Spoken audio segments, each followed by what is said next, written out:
History says we lost a few old books. The truth is, we lost the future. What if I told you the computer, space travel, and modern medicine could have arrived 1,000 years earlier? If one building had not burned,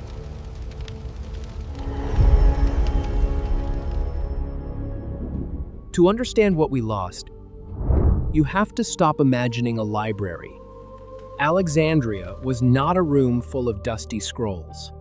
It was the ancient world's internet.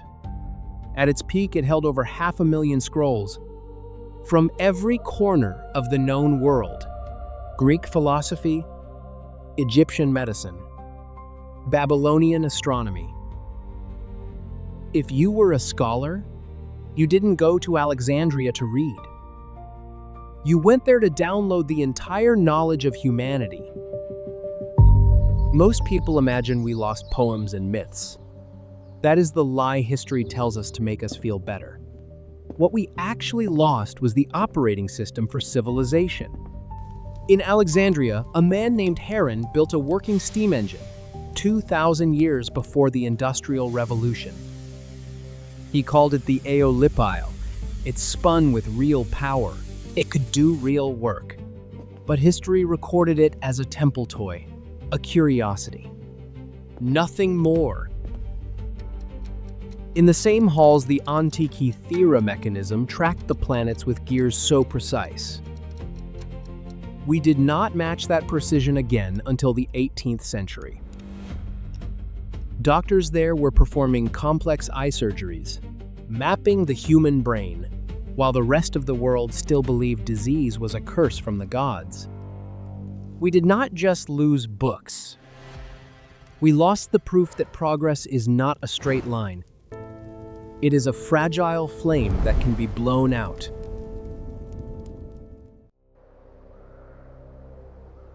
When the last scroll turned to ash, the lights did not just go out in Alexandria.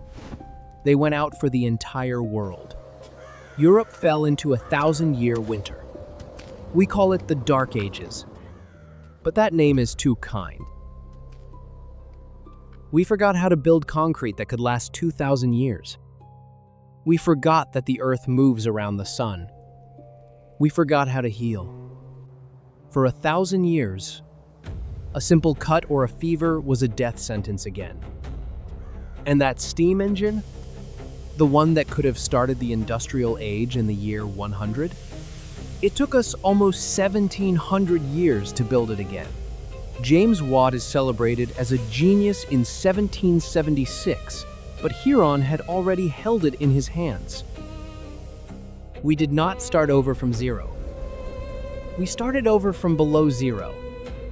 Because we had to spend 1,000 years unlearning superstition before we could even begin to relearn science.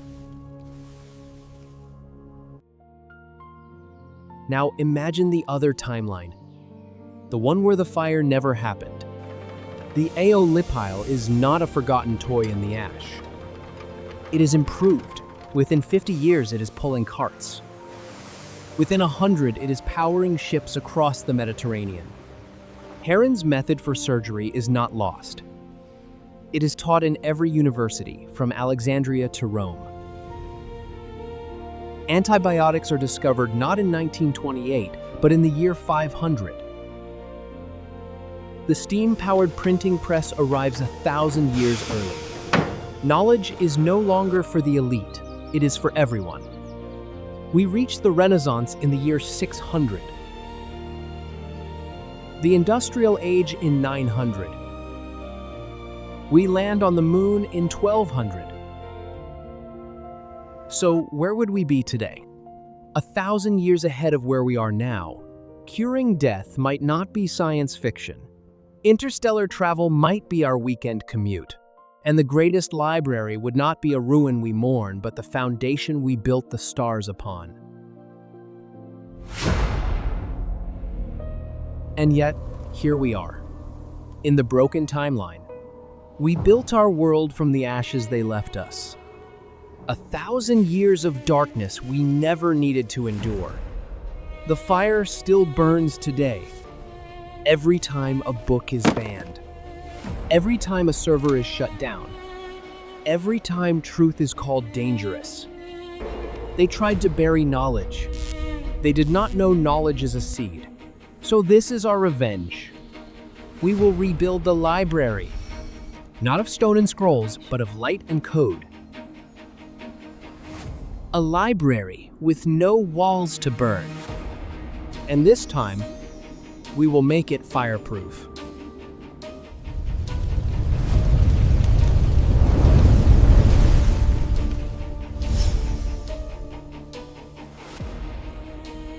The library never died. It just changed its address.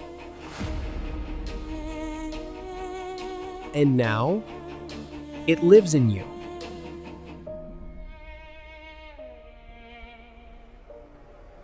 Protect the light.